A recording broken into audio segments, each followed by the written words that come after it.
Seja bem-vindo ao podcast Pão e Vinho. Aqui a sua vida será edificada. Para saber mais sobre a nossa família, acesse nossas redes sociais, @Pão e Vinho Ministério. Fique agora com a palavra e até a próxima.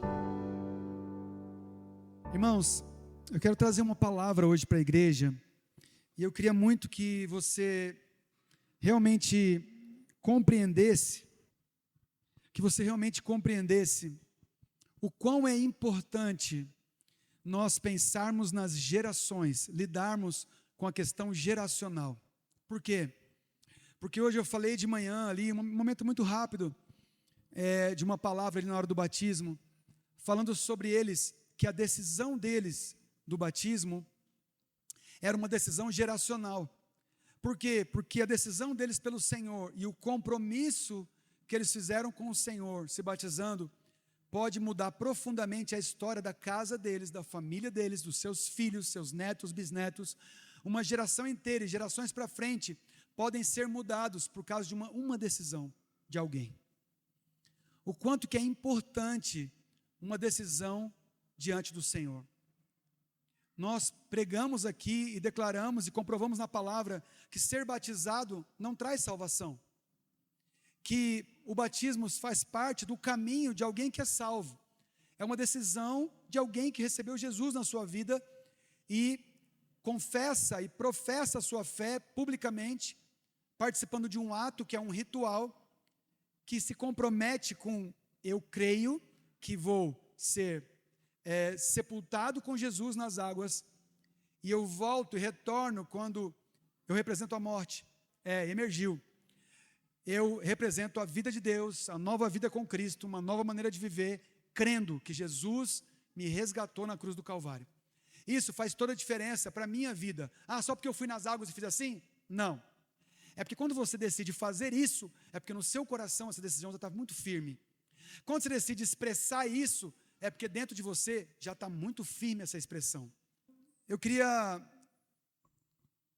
colocar diante de vocês algo que o Senhor tem queimado no nosso coração. E entendam, a gente, como igreja, desde que a gente nasceu como igreja na cidade, nós nascemos porque amamos essa cidade. Nós nascemos como igreja aqui porque nós amamos essa cidade. O Ministério Pão e Vinho, que está em transição, inclusive agora. Nós gravei os vídeos essa semana. Nós estamos em transição para a Igreja Santo Zelo. Nós informamos, ministramos sobre isso aqui e vão sair os vídeos agora explicativos para que a comunidade da cidade fique sabendo o porquê que nós estamos mudando de nome. O Ministério Pão e Vinho, ele nasceu numa casa ali no Jardim Botânico com um casal de pastores e 2 filhos que foram durante muito tempo de um ministério e o Senhor pediu que eles saíssem e que ia ministrar para eles o que ia acontecer. E nós, nossa família, nós ficamos 1 ano na sala da nossa casa adorando Jesus e aguardando uma direção de Deus. E quando nos percebemos, nós entendemos que a gente não ia conseguir estar sentado num banco de uma igreja, escutando uma palavra e indo para casa. A gente foi feito para estar ativo no reino. Só que nós esperamos o comando de Deus até o dia de nós decidirmos começar algo na sala da nossa casa, e ali ficamos. O nosso culto era de manhã, era só um culto familiar. Começaram a chegar pessoas, encheu a casa, e a gente tomou a decisão: precisamos voltar a ministrar na cidade que está plantado o nosso coração, que é São Sebastião. Então nós descemos, alugamos uma casa e ficamos 4 anos numa casa ali, na frente do postinho ali, na frente do Caique. Depois disso, não cabia mais as pessoas, o lugar estava muito quente, as coisas estavam rachando, o som estava quebrando, Deus falando: vai, gente! E a gente veio para cá, em 2021. A gente veio para cá. Mas só que o nosso coração, de amor por essa cidade, continua o mesmo. Eu acho interessante porque eu andando com o Jake aqui, meu genro, que mora nos Estados Unidos, e na cidade onde ele mora, é uma cidade do interior, é tudo tão bonitinho, tudo organizadinho, as calçadas tudo igual, perfeitinha. E ele desce comigo em São Sebastião, e ele fala: essa cidade é muito bonita. Aí eu: você também acha? Você também acha? Ele tá, aham. É legal, ela desce, é um vale. Isso aqui é muito legal, eu me sinto muito bem aqui. E eu falei, eu também. E sabe o que faz você se sentir bem num lugar? O seu coração. Muito mais do que o ambiente. É como você se prepara para estar naquele lugar. Então, nossa equipe de intercessão aqui da igreja, todo mundo deve orar. E não tem ninguém separado para o ministério profético, numa igreja, numa cidade. Qualquer um pode profetizar, qualquer pessoa. Basta você começar a ouvir Deus. Você pode declarar palavras sobre pessoas, sobre cidades, sobre vidas. Ninguém tem esse direito reservado. Só eu que escuto Deus. Não tem. Jesus fez o que Ele fez na cruz para que eu e você tivéssemos livre acesso. A Bíblia diz que Ele é o novo e vivo caminho para Deus. Então ninguém pode bloquear ninguém de ser usado em dons espirituais. Você crê nisso? Então, só que a gente tem uma equipe que precisa trabalhar aqui. Enquanto você está aqui sentado, tem alguém sentado intercedendo. A nossa equipe de intercessão não é igual a umas outras igrejas, que o pessoal fica em pé, com a mão levantada, chamando a atenção. Primeiro que o pastor, você ficar com a mão levantada ali, eu não consigo nem pregar. Então o combinado é, todo mundo quieto, intercedendo. E qualquer ação que você precise tomar, você pode vir tomar ação. Se precisar de oração, se precisar interferir em alguma coisa, mas o seu lugar é no seu lugar mesmo na igreja, e fica em intercessão. Porque nosso grupo de intercessão ora, é durante a semana, nas madrugadas. Nós temos propósitos, temos uma visão muito clara a respeito da nossa comunidade e da cidade. Pastor, isso faz parte da palavra? Faz. Já vou ler a Bíblia para você. O que Deus falou conosco nesses últimos tempos? Falou sobre interceder por uma cidade. Colocar nosso coração nessa cidade da forma correta. E a forma correta que o Senhor nos depositou na nossa mão é honra. Nós devemos honrar essa cidade. O que significa honrar essa cidade? Significa interceder por ela com as lentes do amor de Jesus. Então, se você é a pessoa que só fala mal do trânsito de São Sebastião, se você é a pessoa que só fala mal dos buracos, do administrador, da saúde, da educação, você só sabe falar mal das coisas aqui, você não tem autoridade para interceder por essa cidade, porque o seu coração não honra essa cidade. Porque quem tem direito e tem autoridade para orar é quem ama. Quer passar mal a alguém? Lembra de uma pessoa que é insuportável na sua vida? Sempre tem um, sempre tem uma. Lembra alguém que você fala assim, ah, meu Deus do céu, não aguento nem ver. Vou ser mais radical ainda. Aquele parente, que você teve uma confusão com ele no passado, que você não aguenta nem olhar para a cara. Quando você pensa, já vem aquele negócio, ah, meu Deus. Calma, amor. Ah, eu estou falando de mim, não é deles não, estou falando de mim. Sabe como você faz para não ter esse desconforto? Independente se perdoou ou não. Quando a pessoa é chata, ela é chata mesmo, né? Misericórdia, irmão. Sabe como você faz? Começa a orar por essa pessoa. Mas não ora falso, não. Ora crendo que Deus existe. E se coloca diante de Deus por essa pessoa que você não tem paciência com ela. E começa a orar, Senhor, o Senhor sabe que eu não tenho paciência com essa pessoa. O Senhor sabe que eu nem gosto muito dela.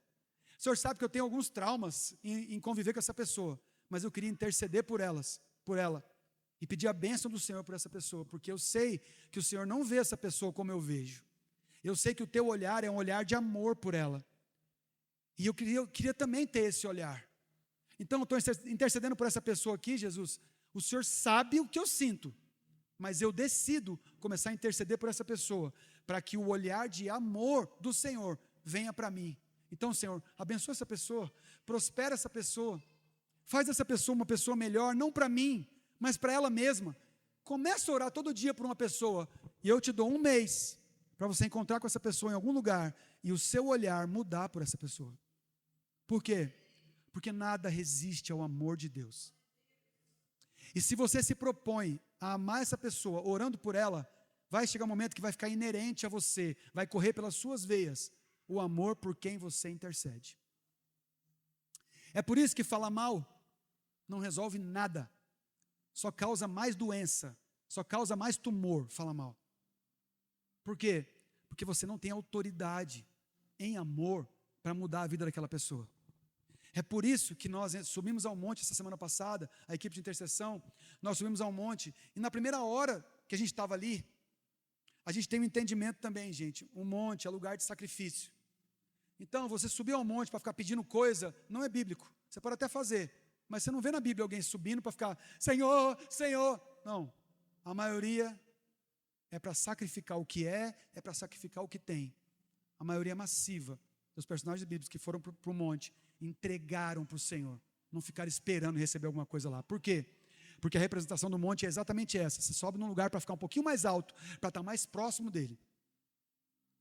Só que tem outro aspecto do monte. Quando você sobe no monte, a sua visão se amplia e a sua intercessão fica muito mais clara quando você olha todo mundo junto. Quando você olha uma cidade inteira, você consegue visualizar uma cidade, a sua visão fica muito mais clara. E a gente estava lá, e a primeira hora do monte, eu dei uma direção para as pessoas que estavam ali com a gente. Falei, olha, se você tem alguma coisa contra essa cidade, não ora agora não. Pede para Deus um espírito de honra. Pede para Deus te ajudar a honrar essa cidade, a amar essa cidade, como ela merece ser amada. Porque se você quer alguém para Jesus, se você quer a cura e a libertação de alguém, em primeiro lugar, você precisa amar. Quantas vezes aqui nós tivemos encontros, imersão, de pessoas aqui que ficaram possessas. E nós fomos orar. E qual era a oração? Receba do amor de Deus. Porque Satanás não suporta aquilo que o Senhor carrega. Satanás não suporta o amor de Deus. Então na sua casa, quando você estiver lá, e você vê que tem ação maligna na sua casa por algum motivo, você vê que Satanás entrou e está inferindo ali coisas, está movimentando coisas na sua casa, comece a declarar o amor de Deus e comece a orar por aquele lugar com um coração amoroso em Deus, que você vai ver as movimentações dos céus naquele lugar. Você está aqui? Ok. Então nós começamos a orar. E o Senhor me entregou uma palavra há algum tempo, eu estava estudando sobre isso, e o Senhor me entregou uma palavra há algum tempo sobre Ruth, sobre a história de Ruth. E essa palavra fala de uma honra geracional. E por que eu estou falando isso? Porque você precisa entender a identidade dessa parte do corpo de Cristo que você está. Nós não queremos ser crentes apenas para nós mesmos. Nós queremos ser crentes para amar o próximo. Nós queremos ser crentes para tocar a vida do próximo. Nós queremos ser crentes que faz diferença na vida das pessoas que estão à nossa volta. Começando pela nossa casa.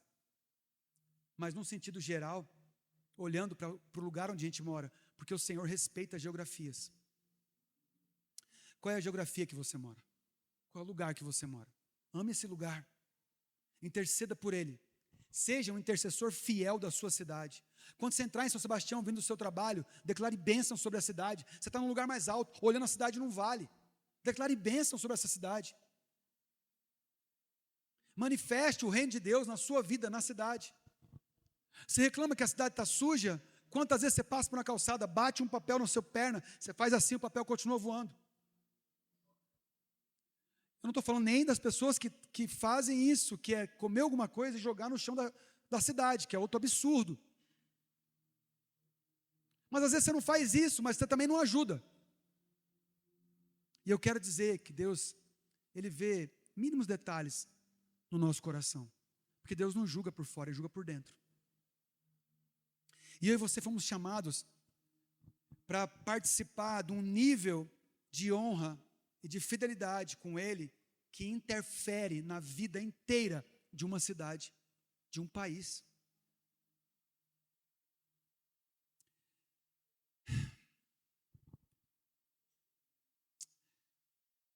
Abra comigo aí o livro de Ruth,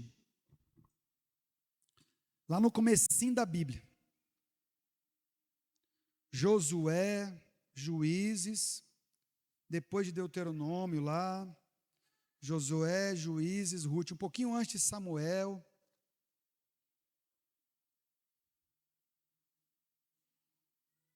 Uma vez eu estava numa sala,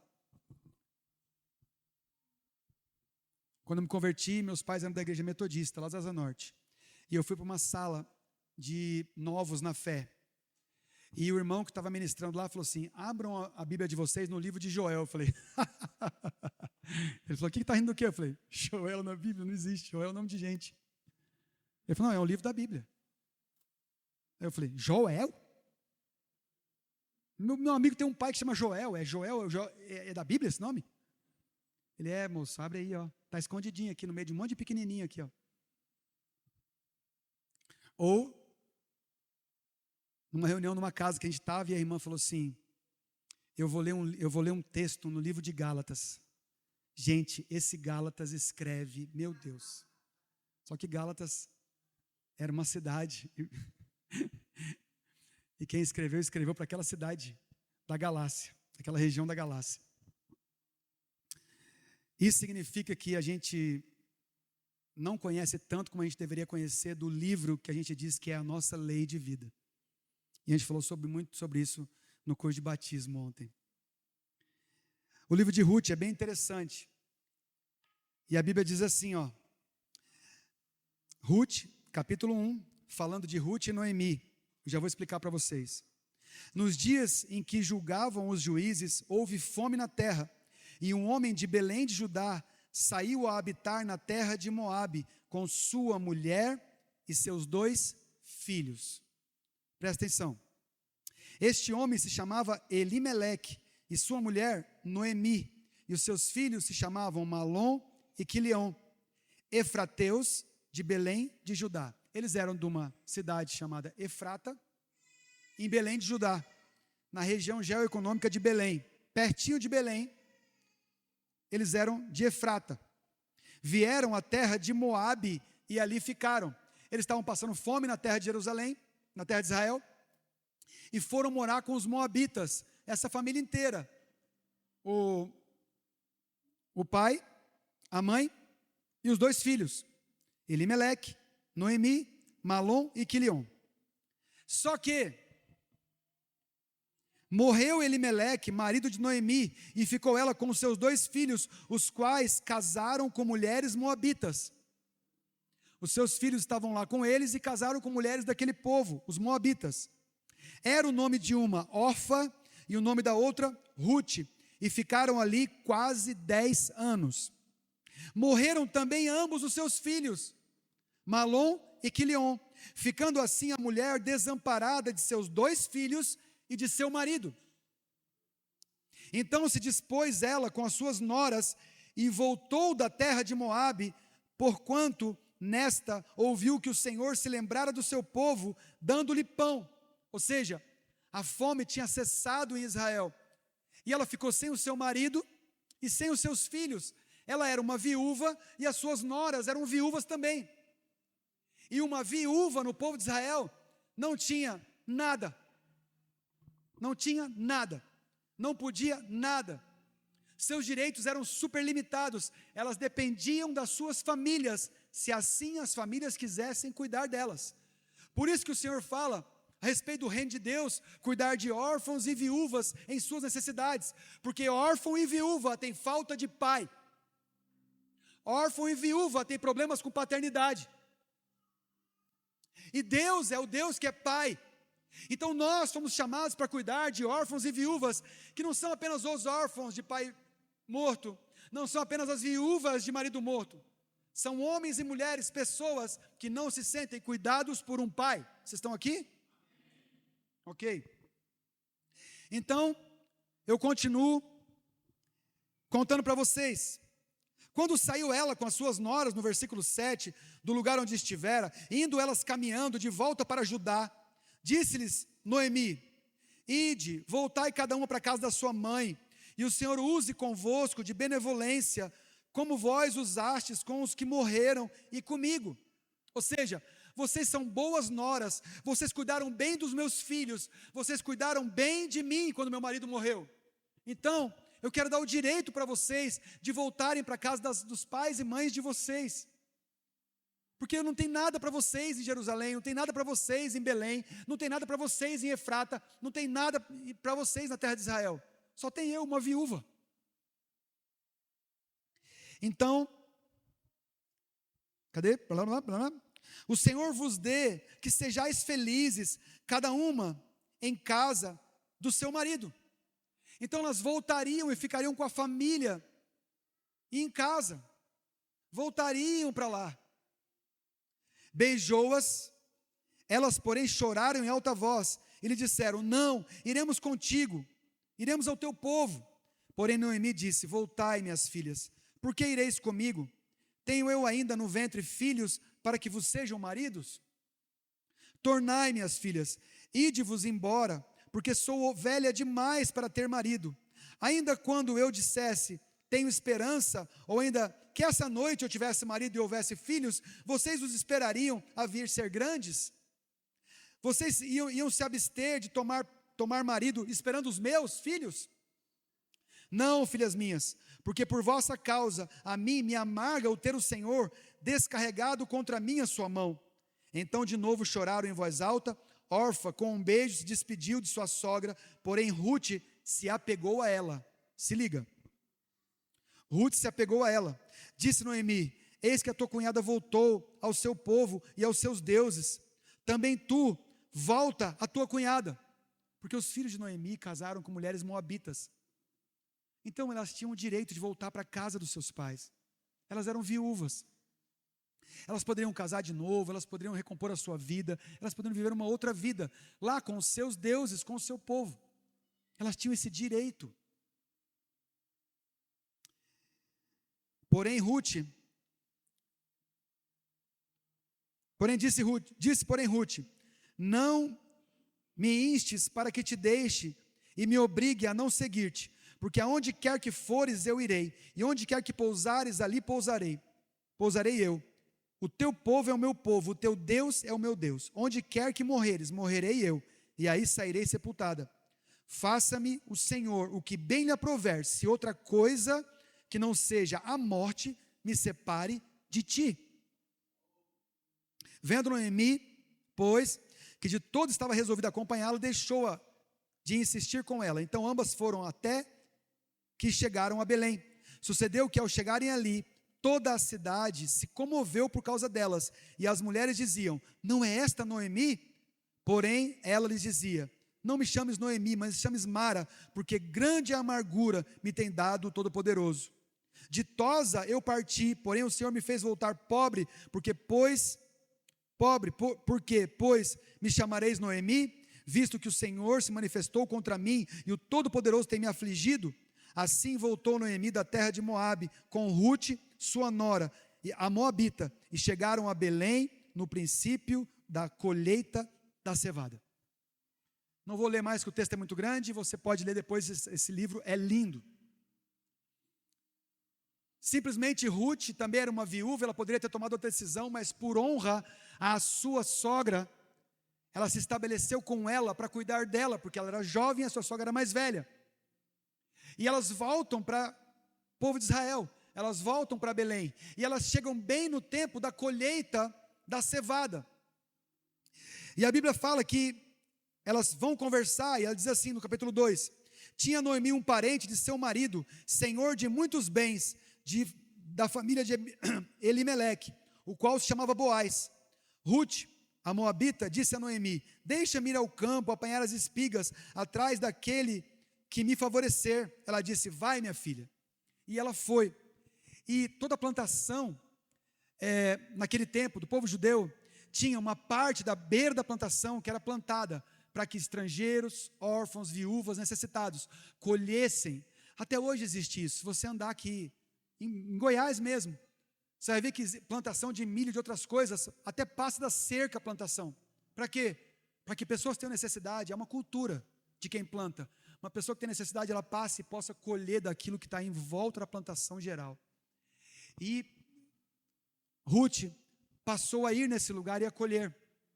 Só que quando ela está ali colhendo, com as outras moças, colhendo o resto da colheita, enquanto os colhedores lá, os trabalhadores do campo estão colhendo, Boaz, que era o dono da terra, e que era parente de Elimeleque, o sogro dela, que faleceu, vê essa mulher, pergunta para os seus servos: quem é aquela mulher ali?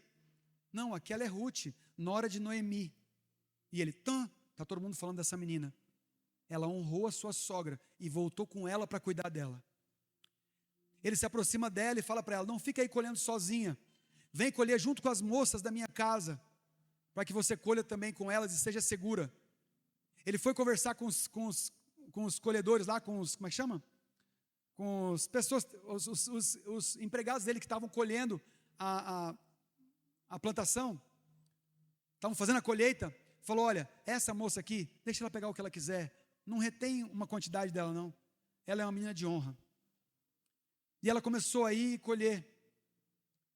Mas acontece que Noemi, sogra dela, falou assim: Ruth, você sabia que Boaz, ele é parente do meu marido? E que ele é um remidor? Ele é um resgatador? Ele é um descendente da mesma família que pode comprar tanto a dívida, as terras, ou livrar um escravo da nossa família?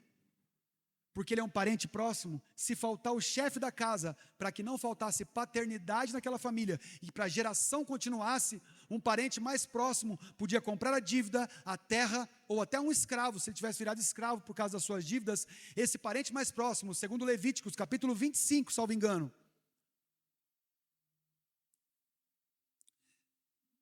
Levítico capítulo 25, quase inteiro.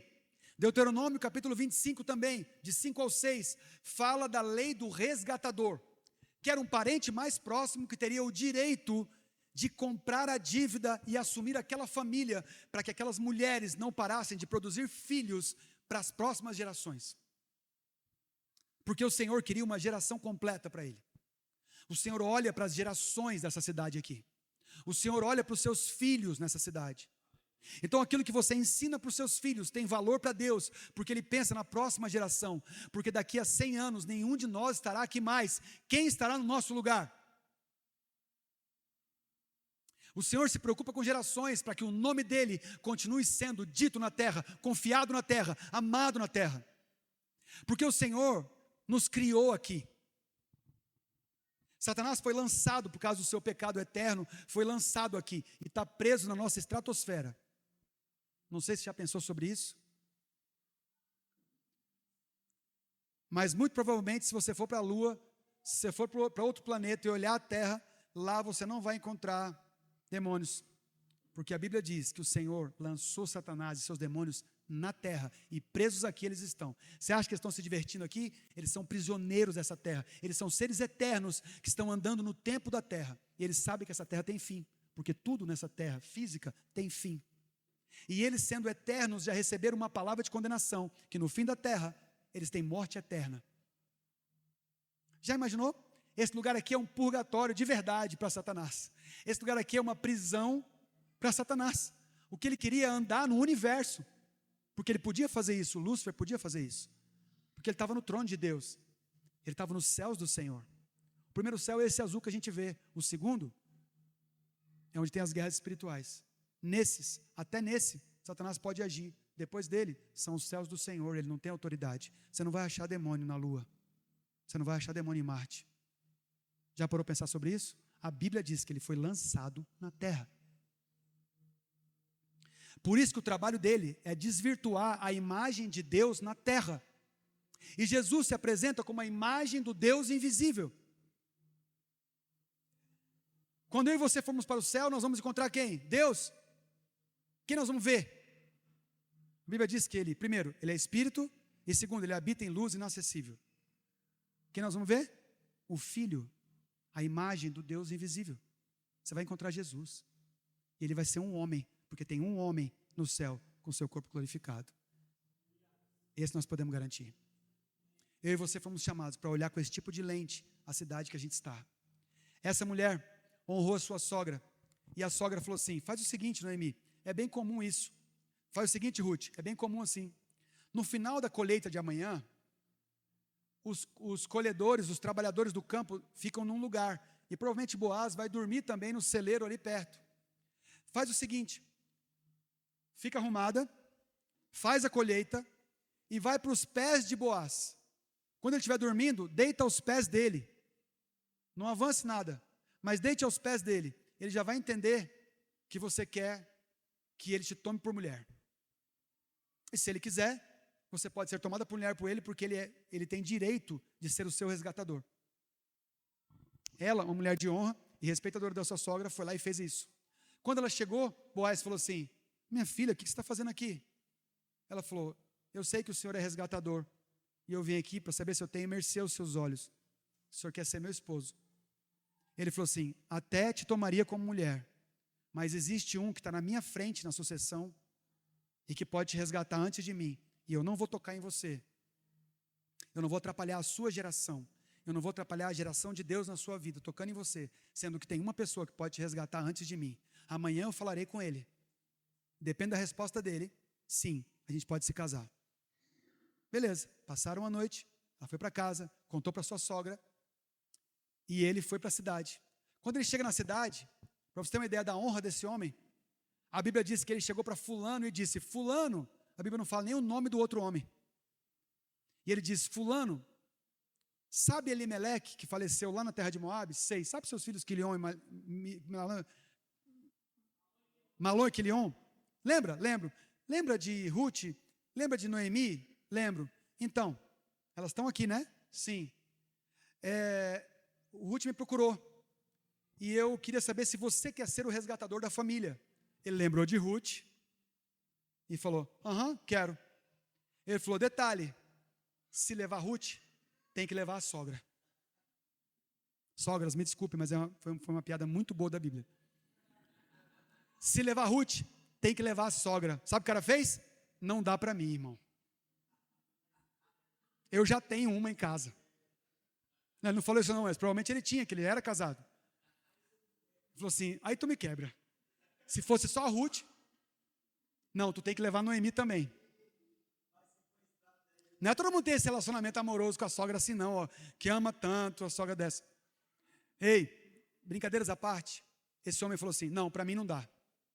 E quando ele fez isso, eles tiraram o sapato e fizeram um ritual na frente de 10 anciãos da terra.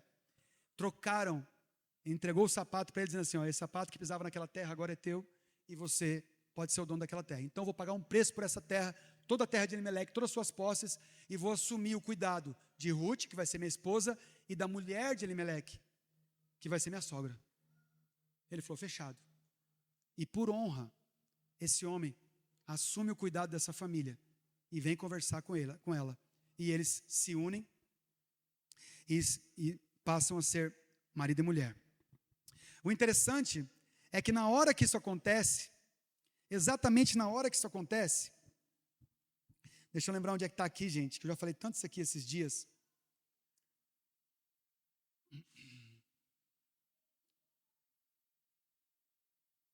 Eu vou falar como foi falado, mas eu não sei onde é que está agora. Quando ele acaba de fazer a compra da terra, as pessoas que estavam ali olhando começaram a abençoar Boaz, abençoar Ruth e abençoar Noemi, porque eles viram a honra que esse homem tratou essa situação. Eles sabem que ele era um homem poderoso e cheio de dinheiro, e que Boaz poderia ter tomado ela e ficado quieto, mas 4:11, obrigado. 4:11. Olha só, também tomou por mulher Ruth, olha só, gente, olha que loucura. Ele não comprou a herança de Ruth, ele não pagou pela terra de Ruth, ele pagou pela terra de Elimeleque e assumiu a sogra. Pegou? Olha o poder que tem nisso. Olha isso.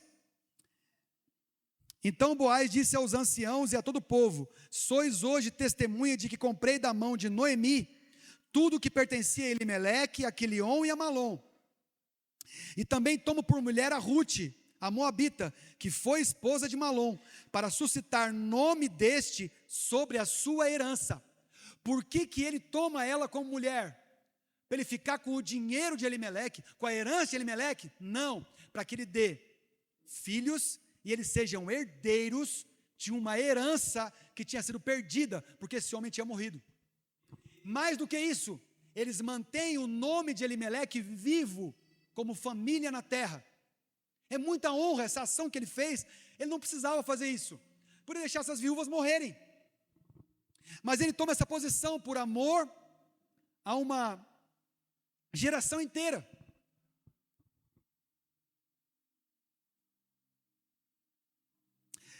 Suscitar nome deste sobre sua herança. Boaz, ele ia ter um filho com Ruth, por o nome de Malom ser suscitado. Estão entendendo isso?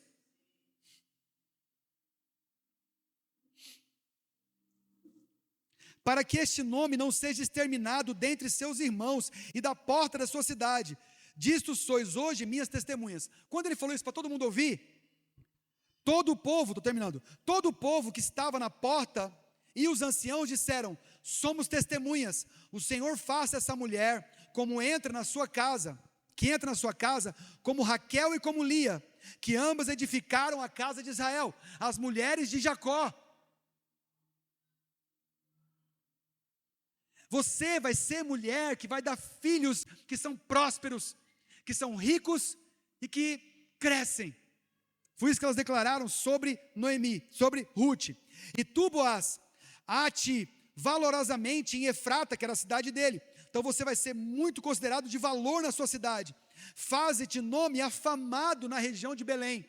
Você vai ficar famoso por uma honra que você praticou. Seja a tua casa como a de Pérez que Tamar teve de Judá. Ele estava dizendo que Judá, filho de Jacó, sabe Judá? Da tribo de Judá? Está lembrado? Judá teve Pérez com Tamar, pela prole que o Senhor te der desta jovem.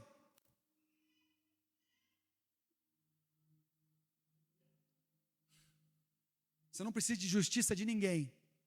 Deus vai fazer você prosperar, como Ele prosperou desde o início da família e da tribo de vocês, do nome de vocês.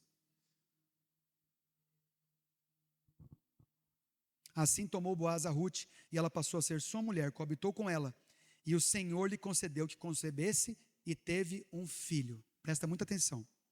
Então as mulheres disseram a Noemi, a sogra de Ruth: seja o Senhor bendito, que não te deixou hoje de te dar um neto, que será o teu resgatador.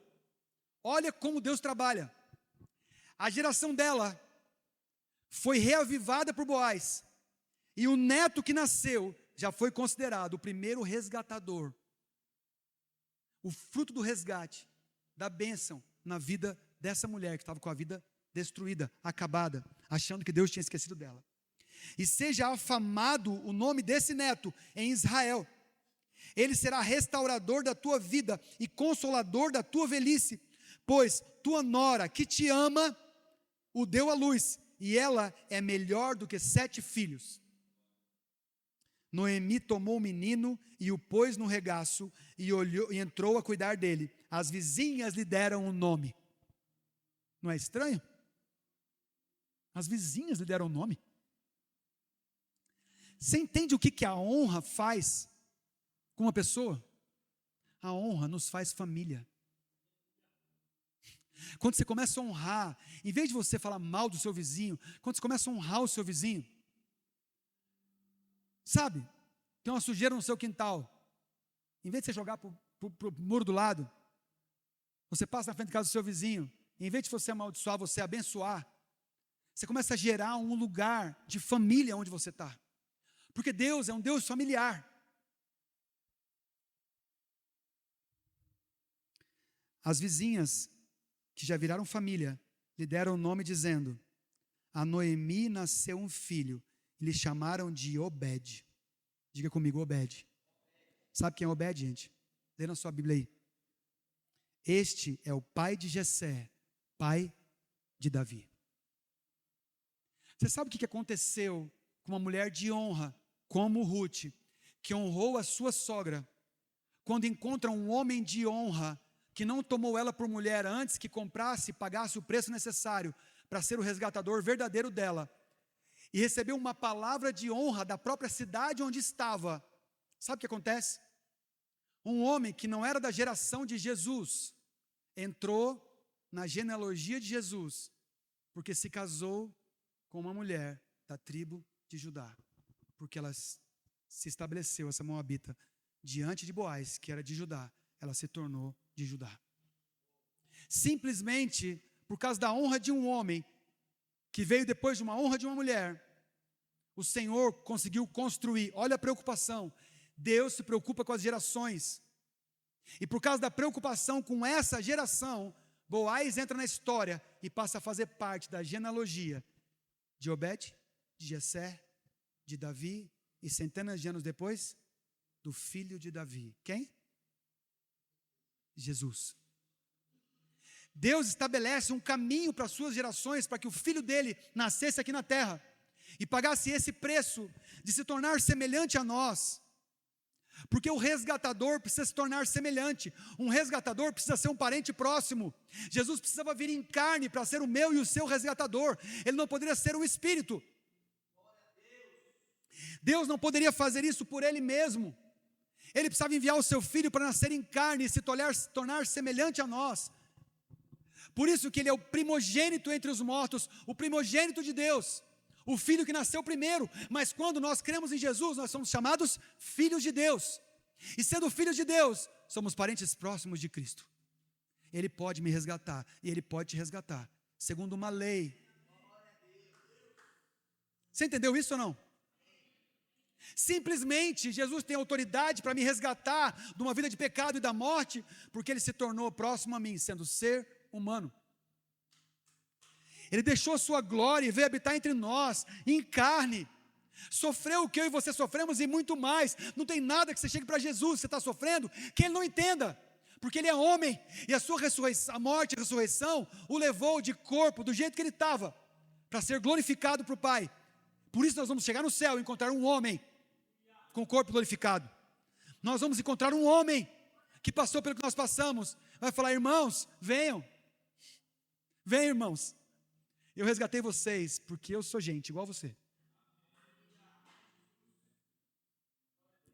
Uma vida de honra aqui, com as próximas gerações, é um serviço para Deus. Uma vida de desonra com as próximas gerações é um desserviço para Deus. E desserviço para Deus é estar contra a vontade de Deus. E tudo que vai contra a vontade de Deus, uma hora ou outra vai se tornar o quê? Batizando-os. Fala, moço. Pecado. Vai gerar pecado. Começa a andar contra a vontade de Deus para você ver o que vai acontecer com você. Você vai começar a viver uma vida de iniquidades e pecados. É por isso que uma cidade, ela é mergulhada, as cidades são mergulhadas em iniquidades e pecado, porque são vidas e mais vidas andando, fazendo desfavores para Deus. Só que Deus levanta um povo, um remanescente, uma igreja, um corpo vivo. Ele levanta gente que tem revelação dele, da pessoa dele.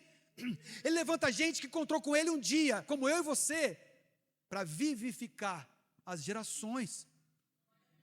Então não tem como você entrar numa padaria, numa lanchonete, numa farmácia, no hospital, na cadeia, aqui na delegacia, para qualquer coisa. Não tem como você não entrar sem ser representando o reino do rei que te designou. Representando o Pai como um filho. Representando Jesus como corredeiro. A Bíblia diz que nós somos corredeiros com Cristo da herança eterna. Ai, Jesus. Vou pregar hoje só o tempo determinado. Amém, Renata? Eu e você fomos chamados para isso.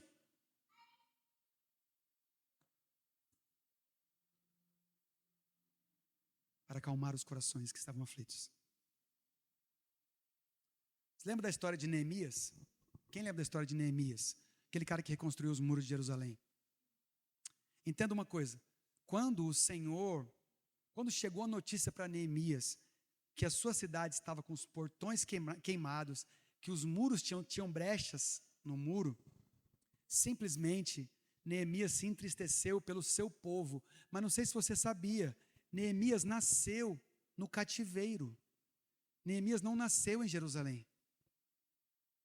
Ele não tinha obrigação nenhuma de sair da terra que ele tinha segurança com o reino mais poderoso da terra, o reino humano, o exército mais poderoso que existia. Não, pastor, o exército mais poderoso era o exército de Israel. Para!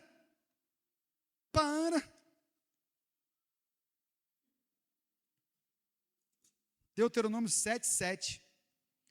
Não vos teve o Senhor afeição, nem vos escolheu porque fosses mais numerosos do que qualquer povo, pois éreis o menor de todos os povos, mas porque o Senhor vos amava e para guardar o juramento que fizera a vossos pais. Eu escolhi vocês não é porque vocês eram os maiores, é porque vocês eram os menores. Ou seja, vocês eram fraquinhos demais. Por isso que eu queria que a minha glória se manifestasse na vida de vocês mesmos, que são fracos. E você acha que Deus continua escolhendo os mais fortes? ele era nascido no cativeiro, longe de Jerusalém, e era copeiro do rei. Ele tinha intimidade com aquele rei. Ele tomava a bebida e comia a comida antes do rei comer, para não morrer. Se ele morresse, o rei não morria, porque a comida estava envenenada. Para um rei não ser morto por envenenamento, tinha um copeiro que cuidava de todas as coisas. Ele administrava a cozinha, a copa, ele era o chefe de tudo, para que o rei nunca o rei comesse uma comida estragada ou envenenada. E quem era responsável por experimentar? Quem? Neemias. Então Neemias se arriscava todos os dias por um rei. E fica sabendo que o seu povo não tem mais nada. E a cidade, que era a fortaleza do seu povo, está destruída. E seu povo está disperso. Sabe o que ele faz? Ele vai à presença do rei e a cara dele está entristecida. O rei pergunta: cara, eu te conheço, por que você está triste? Ah, rei, porque o meu povo... E a Bíblia diz que ele orou em segundos. Orou ao Senhor dos céus, pedindo para Deus dê graça para o rei, para liberar para ele o que ele precisava. Ele já estava com tudo armado. A hora que ele chega na presença do rei, o coração dele já estava movido para ajudar aquele povo. Sabe o que ele faz? Conversa com o rei, e o rei dá dinheiro, estrutura, segurança no caminho, carros, charretes para levar as coisas, e cartas para os povos que aquele rei dominava, para deixar ele passar nas fronteiras, para chegar até Jerusalém. Ele chega em Jerusalém, encontra o seu próprio povo, encontra os sacerdotes, os levitas, os escribas, encontra o seu povo que estava ali, os chefes das famílias, e ele fala: eu vim para reconstruir, eu estou com recurso, dinheiro e autorização do rei da Babilônia. É da Babilônia? Da Babilônia. E eles: então nós podemos reconstruir a cidade? Podemos, só que eu não trouxe aqui pedreiro, encanador, eletricista comigo não. Eu quero que vocês, chefes das famílias, reconstruam um muro comigo, porque Deus é um Deus de gerações, e eu quero que as famílias trabalhem fechando as brechas da nossa cidade. E ele envolve os chefes das famílias e os seus filhos, e coloca na mão deles ferramentas e armas. Enquanto um da família estava chapiscando o muro, o outro estava com uma arma na mão, aguardando, porque se o inimigo viesse, ele entrava em batalha. A Bíblia diz que cada um trabalhava com uma arma aqui e com a ferramenta aqui. Aí ele pegava a ferramenta, colocava aqui, pegava a arma, ia no lugar. E o outro ficava trabalhando com a ferramenta e ele estava trabalhando com a arma. Por quê? Porque eles precisavam reconstruir o símbolo de autoridade de um povo e recolocar o povo em segurança para que o povo tivesse gerações para frente. Porque Deus estava preocupado com o seu filho nascer de Maria no tempo certo. E aquele povo precisava caminhar para um lugar e afunilar até Cristo. Neemias é responsável pela reedificação não só de muros. E não era murinho não, irmãos.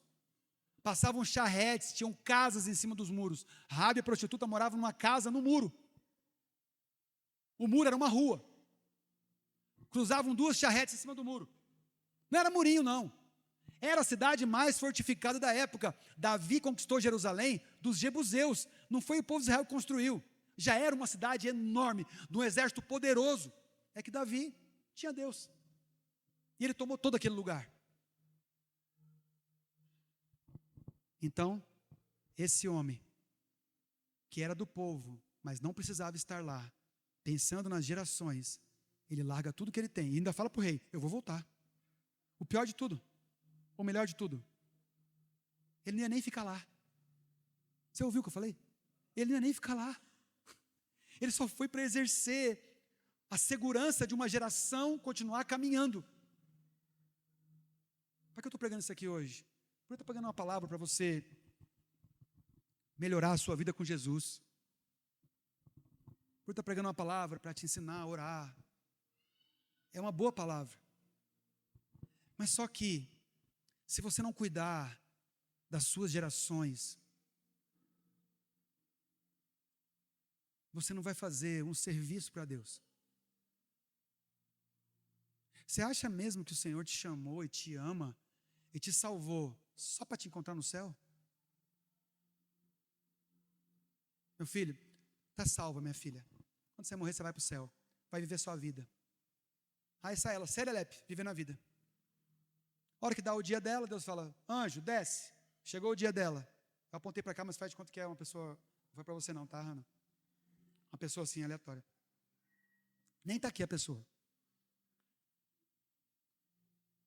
Dá o dia dela, ele manda o anjo da morte descer e pegar a pessoa. Fala assim, pronto, já curtiu a vida doidado, ou não, ou ficou trancado, ou qualquer coisa, agora traz para cima, vamos viver a melhor vida do mundo aqui em cima agora.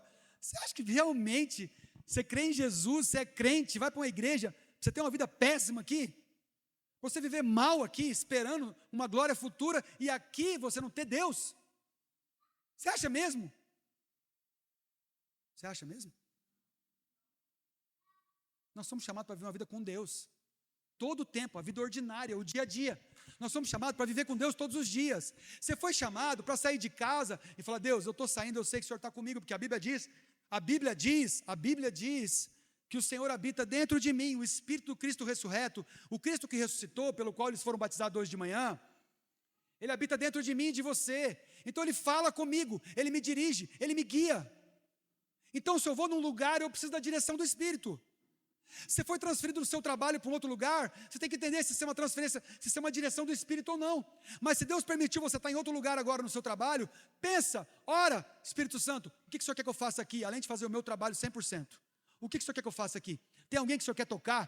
Tem alguém que o Senhor quer ministrar? Tem alguém que o teu reino precisa ser apresentado? Irmãos, as pessoas têm tanto medo das trevas, as pessoas têm tanto medo das obras das trevas.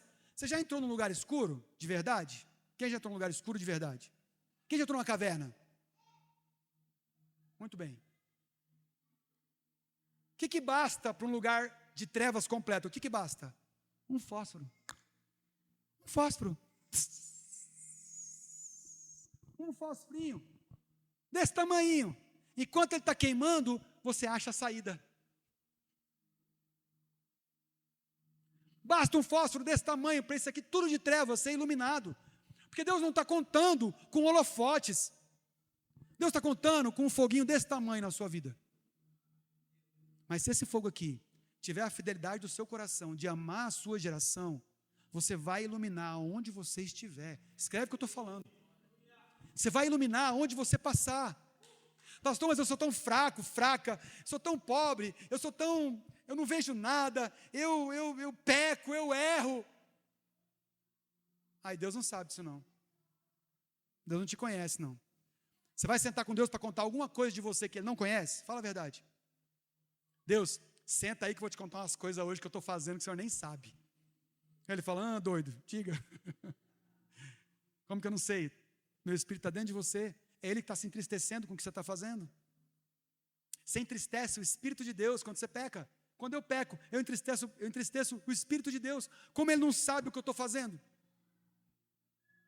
Ou você acha que quando você peca, o Espírito Santo de Deus vai, sai e fica, desgrama.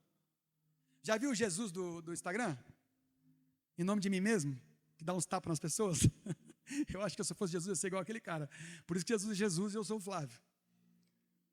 O cara, Jesus, me ajuda a roubar isso aqui. Ele, sai daqui, rapaz.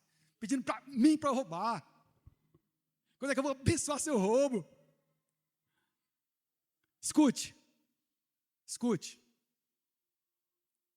Você não é pequeno demais. Você não é fraco demais. Você não é sem conhecimento demais. Sabe o que é uma luzinha desse tamanho no meio da escuridão? É você receber uma palavra sobre Ruth hoje. Você vai para casa, em vez de ficar fazendo outras coisas, que eu não vou nem falar o que é, que dá a impressão que a gente fica endemonizando as outras coisas, e elas são boas demais, e tem o tempo certo para fazer. Pense em uma coisa que você gosta, que não é pecado, mas pense numa coisa prazerosa para você fazer. Você acha que não foi Deus que te deu? Pastor, eu gosto de comer um hambúrguer, tomar uma Coca-Cola, assistir no YouTube vídeos de carro pulando rampa. Eu passo 2 horas, se for preciso, vendo isso. É isso mesmo, galera, está na hora de vocês subirem. Isso é prazeroso para algumas pessoas. Motocross, vídeo de motocross, e eu comendo um hambúrguer, tomando uma Coca-Cola zero com gelo e limão. Ô, delícia! Não foi Deus que te deu isso, não? Claro que foi, não é disso. Eu estou dizendo que o Senhor tem prazer na sua vida. Ele quer que você viva uma vida com Ele, de verdade. Amém. Só que é o seguinte, o que é um foguinho desse tamanho? Desse tamanho assim, ó. Um foguinho desse tamanho é você pegar essa palavra de hoje, está lá no livro de Ruth, e você pegar o livro de Ruth e ler ele inteiro e falar, Espírito Santo, me dirige segundo essa palavra. Espírito Santo, fala comigo. O pastor Flávio pregou domingo, legal, mas eu quero uma vida minha com o Senhor, baseado nesse texto bíblico. Então, se essa Bíblia aqui é verdade, aí pode falar assim, se essa Bíblia aqui é verdade, se isso aqui é a sua palavra, fala comigo nela. E começa amanhã pelo livro de Ruth. Tudo bem, nós estamos fazendo leitura anual, beleza, já passamos por Ruth, está de boa. Mas volta lá amanhã, é um rapidinho, é 5 capítulos, né? 4 capítulos. Vai, engole tudo, come de novo. E fala, Espírito Santo, fala comigo nesse texto que foi pregado. Não é porque foi pregado, é porque é a sua palavra. E está dizendo que essa mulher teve honra, que esse homem teve honra, e um povo recebeu honra, e eu quero honrar minha cidade. Me ajuda a entender isso. Você pode se levantar do seu lugar, nós vamos orar.